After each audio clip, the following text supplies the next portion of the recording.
Hello everyone, welcome back to my channel. I am Parumita and I heartily welcome you once again to my channel.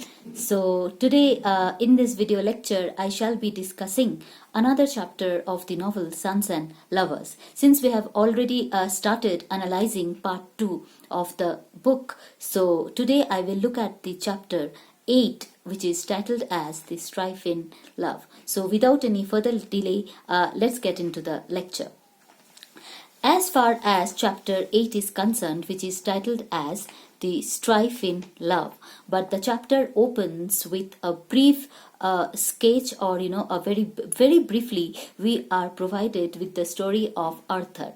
We find that Arthur has joined the army impulsively, but then later on, because of his wild and restless nature, which always puts him in trouble, we find that he wants to come out of this army, and then he requests Mrs.Morel to help him come out of this army. But initially we find that Mrs.Morel doesn't take any initiative as such to extricate him from the army. Then we come across another event, another aspect in this chapter, where we find that Paul becomes successful as a painter. An exhibition is held in the Nottingham Castle and Gallery, where Paul's paintings are displayed, and he also wins 2 prizes. After this, we find that Paul meets Clara Dawes through Miriam. Clara Dawes is Miriam's friend, and she is also separated from her husband, Baxter Dawes. She is also a suffragette, meaning that she fights for the rights of women. And then we find that Paul works at the factory where Paul works, like at Jordan. There he also gets promotion, and he is promoted to the position or to the designation of a manager. In the meantime, Annie, Paul's sister, she also gets engaged to her boyfriend, that is Leonard. There is also an episode of the burnt bread in this chapter, where we find that it is actually the culminating point of this chapter, where we find the bread burns. Paul is asked by Mrs.Morel to look after the bread that is baking in the oven, while Mrs. Morel, she goes for shopping. But then what happens is that when Mrs. Morel returns, she finds that the bread has got burnt, and she simply accuses and blames Paul, that because he was very much engrossed with Miriam, because in the meantime we find that Miriam also comes to Mrs. Morel's place in order to pay a visit to Paul. And there another family friend is also introduced, whose name is Beatrice. Beatrice is a girl who is very playful and who has a natural high spirits in her, unlike Miriam. She's also a kind of tomboyish in nature. But as far as Miriam is concerned, we find that Miriam is simply incapable of the playful nature or the high natural spirits that Beatrice possesses. And in this scene, Beatrice also teases Miriam, and Paul also utilizes this opportunity, playing up to Beatrice, and he realizes it very well that it also causes distress to Miriam. But then he's glad to find that Miriam is distressed, and she also feels uncomfortable, and therefore he is happy to make Miriam feel uncomfortable and distressed at the same time. And he's not even repentant of his action, because he feels that this is what Miriam deserves. Now this particular episode, where we find that Paul simply makes use of Beatrice in order to cause distress to Miriam, could be interpreted in 2 ways. The first interpretation could be that Paul is unwilling. He's completely, unwilling to face the uncomfortable knowledge of his own faults. He doesn't realize his own fault, and he's not even willing to recognize his fault, and therefore he puts the entire blame on Miriam for the failure or for the conflict that has already arisen in their relationship. And another reason could be that it is fundamentally, or it could be correct that, as far as Miriam is concerned, it could be a kind of judgment as well on the unhealthiness of Miriam's lack of spontaneity, because Miriam, as we find that her seriousness is completely unbalanced. And therefore, in this chapter, like as I began, where I told you that the chapter opens with Arthur's story and then Paul's success as a painter, and as the chapter proceeds, Paul meets Clara Dawes, and he also finds Clara, to be very. He actually gets shocked by her independence and the kind of let's say the strength or the energy that she possesses. And then we find that this chapter is significant in the sense that when Mrs.Morel returns, okay, and when she finds that the bread is burnt, and she begins to, blame, she begins to accuse Paul for being involved with Miriam, which led to the burning of the bread. So that shows her considerable jealousy of the girl. And then we also find that Mrs.Morel, she realizes there is a dialogue, the later dialogue in this chapter, which takes place between Paul and Mrs.Morel, that clearly mentions, or that clearly reflects that Mrs.Morel is, aware of the fact that Miriam is someone who is capable of competing with her in the intellectual sphere. Why? And that leads to her resentment, because so long Mrs.Morel has considered this intellectual sphere to be only her own territory, and now that another girl has emerged with who can simply give her a tough competition in the intellectual sphere, that causes her resentment at the same time. And another ironical significance, or another ironical aspect of this chapter, is that Mrs.Morel accuses Miriam for being very possessive of Paul. And that is very ironic, because we as readers, we know that it is Mrs.Morel, who has always been a very, very over possessive, not just possessive, but she has always been an over possessive mother. Therefore, her accusation is very ironical. And that she, accuses Miriam for her possessiveness also underlines the unhealthiness of the relationship that exists between Paul Morel and Mrs. Morel. Another significant event that takes place in the chapter is that a quarrel, was about to take place between Paul Morel and Mr. Morel. And what is the reason behind it? The reason behind it is that in this chapter we find that when all of a sudden Mr. Morel arrives home, he finds that Paul and Mrs. Morel, they fervently kiss each other. And then he says that he becomes, angry. And as always, he comes home in a drunken condition, as a result of which a quarrel also results. But then the fight does not take place between father and son. The situation is averted because of Mrs. Morel's sudden sickness, sudden illness, and she also faints. So therefore we find that in this chapter, another problem, another seed is sown with regard to Mrs.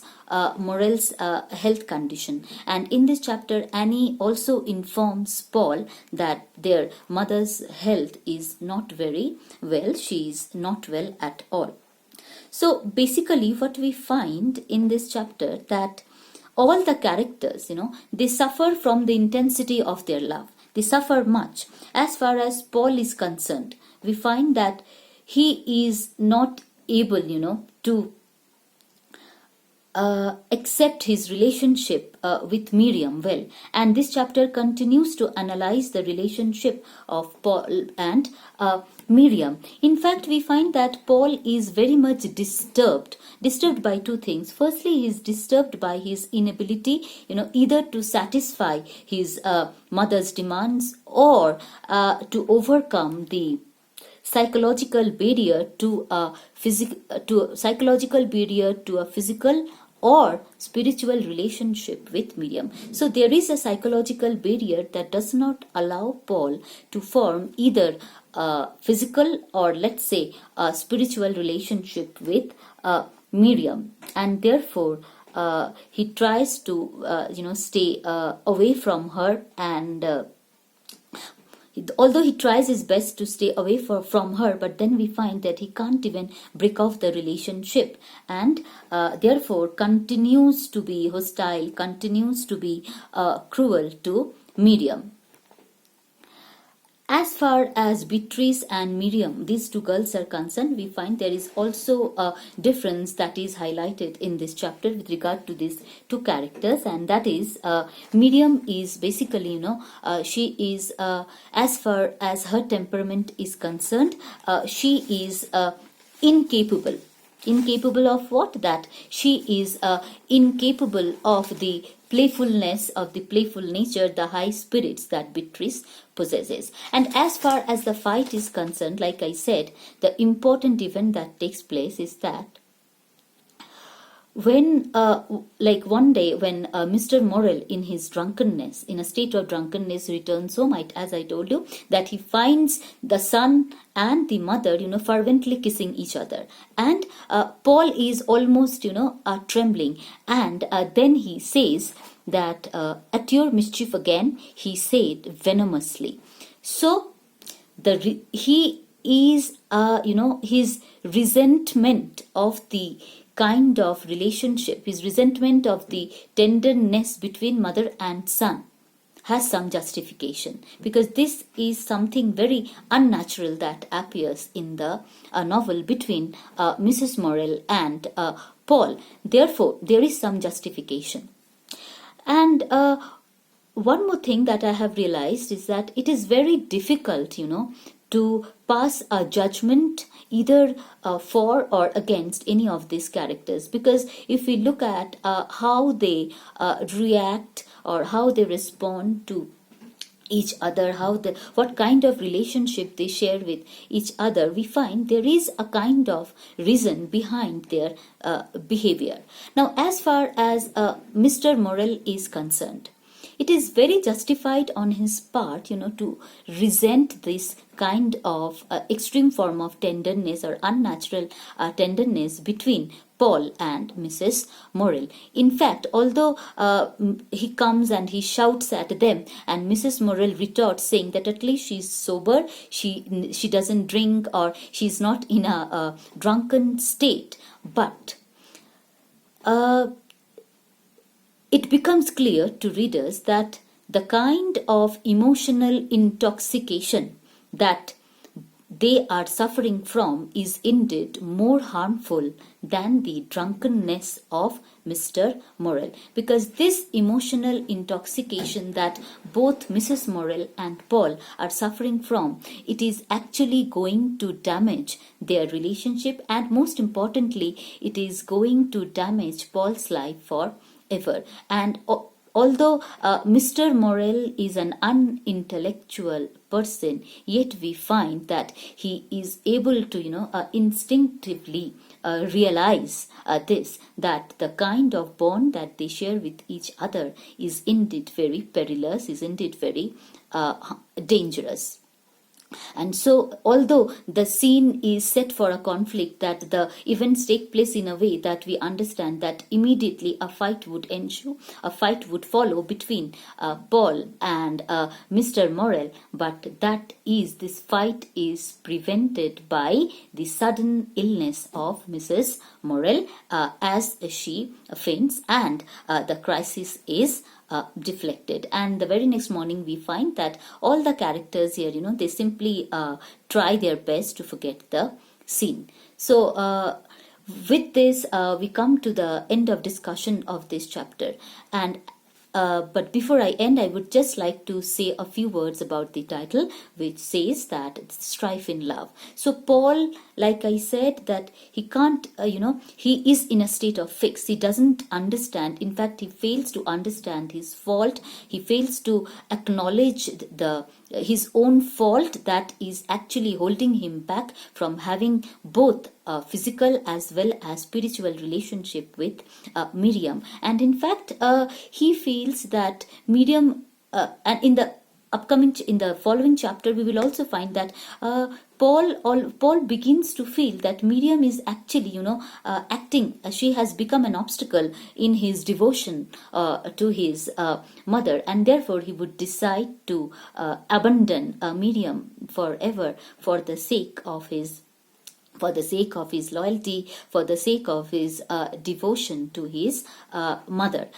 And so three important emotional episodes, therefore three important, or let's say not episodes, but it would be better if I say that three kinds of emotional inadequacy that we come across in this novel. And these three kinds of emotional inadequacy or deficiency, you can say, are suggested by three episodes. Firstly, Paul's immaturity, his own immaturity, because the way he treats Miriam using a Beatrice, that completely highlights that he has still not attained maturity as a man.